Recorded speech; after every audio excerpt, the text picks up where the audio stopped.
Bismillahirrahmanirrahim. Assalamualaikum warahmatullahi wabarakatuh.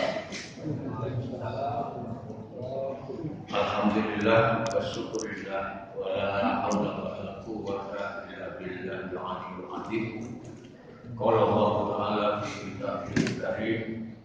A'udzu billahi minasyaitonir rajim. Wa nunazzilu minal Qur'ani ma huwa shifaa'un wa rahmatun lil mu'minin wa la yazidu adh-dhalimina illa khasara. Sadaqallahul adzim. Ibu-ibu, bapak-bapak, dan saudara-saudaraku jamaah Masjid Al-Hidayah yang dimuliakan oleh Allah. Puji syukur kita panjatkan kepada Allah Subhanahu wa taala. Alhamdulillah, pada malam hari ini kita semua masih diberikan kesempatan oleh Allah untuk bersama-sama melaksanakan ibadah qiyamul lail di masjid yang tercinta ini. Mudah-mudahan semua amal ibadah yang kita kerjakan yang sampai saat ini sudah memasuki malam ke-17 kalau tidak salah. Mudah-mudahan mau diterima oleh Allah Subhanahu wa taala. Dan alhamdulillah pula pada kesempatan ini saya mendapatkan amanah untuk menyampaikan satu materi kultum dengan tema apa itu iktikaf dan bagaimana. Masyaallah muslimin jamaah Masjid Al-Hidayah yang dimuliakan oleh Allah. Berbicara masalah iktikaf bagi umat Islam bukanlah suatu hal yang baru. Setiap umat Islam yang masuk ke dalam masjid pasti berniat dalam hatinya. Niatnya yaitu nawaitu iktikaf di hadzal masjid taqarruban ila Allah. Artinya saya niat beriktikaf untuk taqarrub, artinya untuk mendekatkan diri kepada Allah. Itu pasti dalam hati setiap umat Islam yang sudah masuk ke dalam masjid. Sekarang pertanyaannya, walaupun itu sudah sering kita dengar iktikaf, perlu kita ketahui apa sih iktikaf itu. Secara terminologi atau secara istilah, iktikaf itu artinya berdiam diri di dalam masjid dengan niat semata-mata untuk beribadah kepada Allah Subhanahu wa taala. Itu namanya iktikaf. Pengertian beribadah kepada Allah itu kontennya bisa sholat sunnah, bisa membaca suci Al-Quran, bisa berzikir, bisa mengkaji ilmu-ilmu agama dan sebagainya. Itu namanya iktikaf. Iktikaf itu hukumnya sunnah muakkad. Artinya amalan ibadah iktikaf itu semasa Rasulullah masih hidup. Rasulullah hanya 1 tahun absen untuk melaksanakan iktikaf karena beliau ada uzur. Rasulullah itu diangkat oleh Allah untuk jadi nabi dan rasul dalam usia 40 tahun. Selama menyampaikan risalah keislaman itu 23 tahun. Dari pengangkatan nabi dan rasul hanya 1 kali Rasulullah itu absen iktikaf dalam masjid. Karena Rasulullah absen melaksanakan iktikaf lebih-lebih pada 10 akhir di bulan Ramadan, 10 hari di akhir bulan Ramadan. Rasulullah itu selalu beriktikaf di dalam masjid. Dan beliau sementara istilahnya menghindar, bukan menjauh, bukan. Atau istilah yang ekstrim itu memisahkan diri dari istrinya, tidak. Artinya sementara menghindar dulu selama 10 hari di akhir bulan Ramadan, selama 10 hari. Dan iktikaf itu boleh dilakukan baik orang laki-laki maupun perempuan. Nah, sebagaimana tadi sudah kami sampaikan di atas, selama 23 tahun hanya 1 tahun Rasulullah itu absen. Kemudian absennya itu diganti oleh Rasulullah 10 hari pertama di bulan Syawal. Jadi kalau melihat dari penjelasan ini, maka walaupun hukumnya sunnah, maka sunnah itu mendekati wajib. Maka dianjurkan kepada seluruh umatnya, kepada umat Islam, lebih-lebih di 10 hari terakhir di bulan Ramadan, perbanyaklah iktikaf dalam masjid.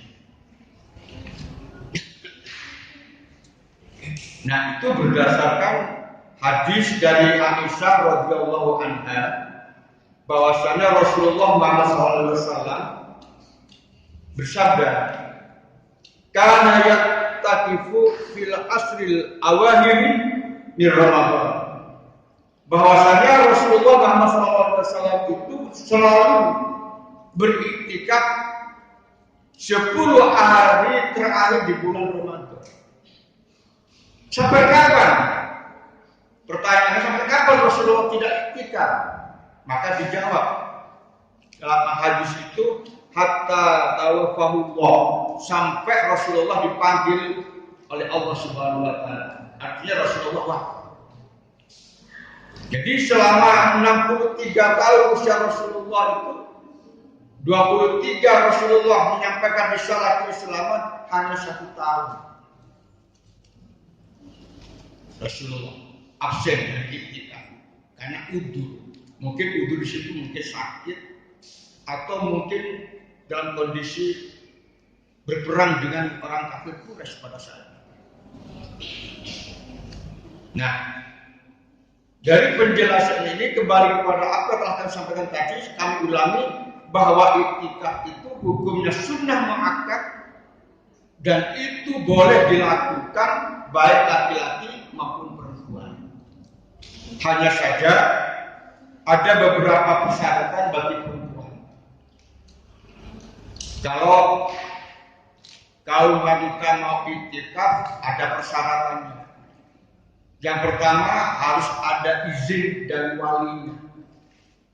Walinya itu bisa berupa orang tuanya bagi kaum wanita yang masih belum nikah.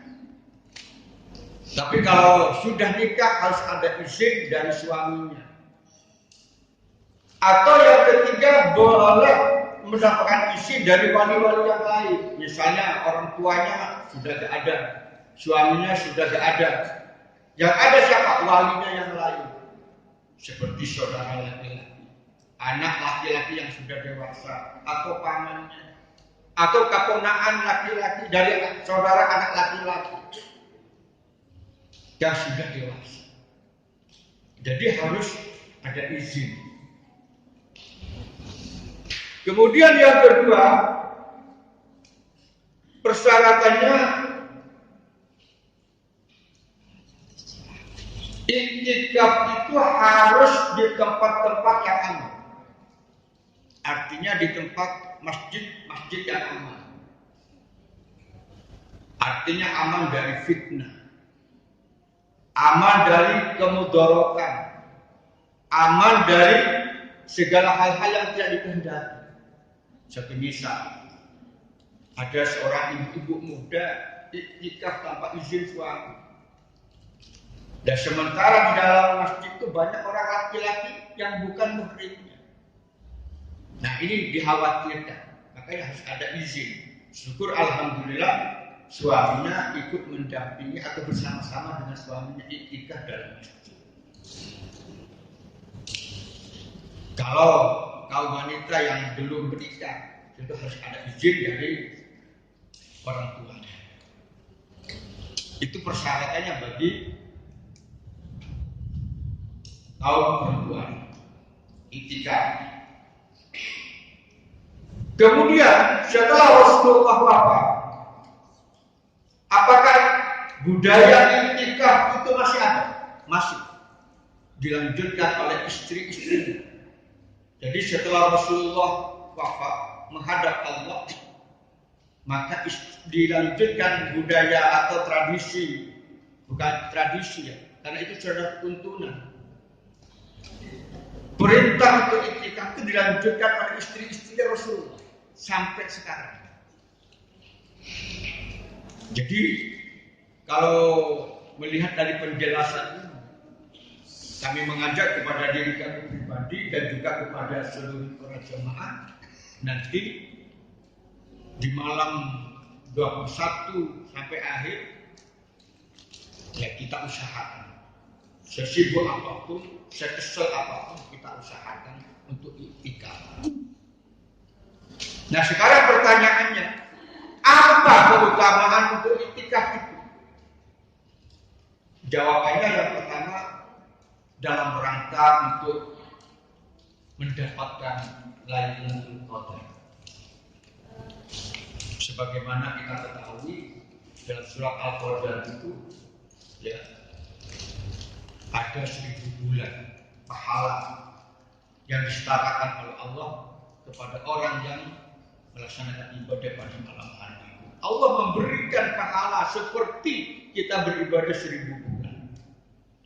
1000 bulan itu kalau diterus dengan bilangan tahun yang berlaku di Indonesia ini, ya diperkirakan 83,3 tahun. Jadi seolah-olah dalam satu malam kita ini beribadah pahalanya sama dengan kita beribadah selama 83,3 tahun. Subhanallah. Makanya kita cari Lailatul Qadar. Kemudian yang kedua, kalau kita terbiasa iktikaf dalam masjid, insya Allah Allah memprotek kita, Allah melindungi kita dari bahaya dosa dan maksiat. Karena di dalam masjid itu kita tentu beribadah, bukan main-main, beribadah. Nah, seperti yang sudah dijelaskan dalam Al-Quran surat Al-Ankabut itu ayat 45, Aqimis sholah, inna sholata tanha anil fahsya'i wal munkar. Dirikanlah sholat. Sesungguhnya sholat itu dapat melindungi kita dari perbuatan-perbuatan maksiat. Tanha anil fahsya'i wal munkar.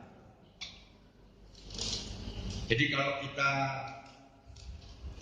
laksanakan, insya Allah kita akan terlindungi oleh Allah, baik pada waktu berangkat maupun pulangnya, dijaga oleh Allah Subhanahu wa Ta'ala. Kemudian yang ketiga, kalau kita istiqomah beriktikaf dalam masjid, sholat kita lebih khusyuk. Jadi kalau kita iktikaf di rumah misalnya, karena perintah iktikaf hanya di masjid. Misalnya kita mencoba iktikaf di rumah, maka kualitas kekhusyukannya lebih khusyuk di masjid.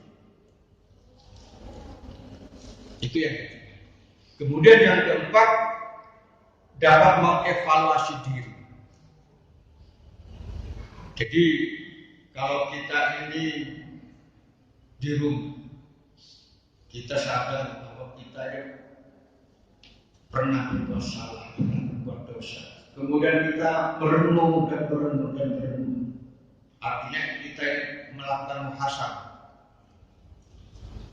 Kita koreksi diri pada diri kita sendiri. Maka di situ akan muncul niat seperti itu. Apa sih yang saya salah dengan Allah? Apa sih yang saya perbuat kesalahan ini kepada lingkungan kita? Dapat muhasabah. Dapat mengkoreksi diri kita sendiri. kemudian yang terakhir dari keutamaan iktikaf itu untuk membangun keikhlasan dan kesabaran. Kalau kita iktikaf di masjid, di samping khusyuk kita bisa sabar. Karena di masjid itu biasanya pasti dingin dan sejuk. Beda dengan di rumah sendiri. Kalau di rumah tuh istilah anak muda sekarang very hot, terlalu panas. Kepanasan itu bisa datang karena cuaca, kepanasan itu karena mungkin datang dari lingkungan kita, sehingga nuansanya lebih panas. Tapi kalau kita datang ke masjid, insya Allah hati ini tenang, suasananya betul-betul hening. Menghadap Allah itu seolah-olah Allah berhadapan dengan kita. Oleh sebab itu mari, masih ada waktu. Kita sekarang sudah masuk malam ke-17. Ya. Nah, ini sebagai ulama, malam Lailatul Qadar itu kan ada 3. Ada yang dimulai dari awal sampai akhir, ada yang dimulai dari 17 sampai akhir Ramadan, ada yang mengatakan mulai dari tanggal 21 sampai akhir Ramadan. Amannya mulai dari awal kita sudah iktikaf dalam hati. Insya Allah Lailatul Qadar itu diperoleh. Nah, kalau kita semua bisa melaksanakan itu, insya Allah pesan Allah kepada kita akan menjadi orang-orang yang bertakwa sesuai dengan tuntunan puasa itu sendiri. La'allakum tattaqun, agar supaya kamu menjadi orang-orang yang bertakwa. Kemudian riwayat yang kedua, man shoma Ramadan imanan ihtisaban ghufira lahu ma taqaddama min dhanbihi. Barang siapa yang berpuasa di bulan Ramadan ini karena mengharapkan ridho Allah, karena beriman dan mengharap ridho Allah, maka Allah akan mengampuni dosa-dosa yang lalu. Mudah-mudahan kita semua ini termasuk orang-orang yang dipanggil oleh Allah tadi. Amin. Ibu-ibu, bapak-bapak dan saudara-saudara sekalian, itulah yang dapat kami sampaikan. Karena ini sifatnya tuntung, bukan kajian. Mudah-mudahan apa yang kami sampaikan ini ada guna dan manfaatnya. Nasrul minallah wa billahi taufiq wal hidayah. Wassalamualaikum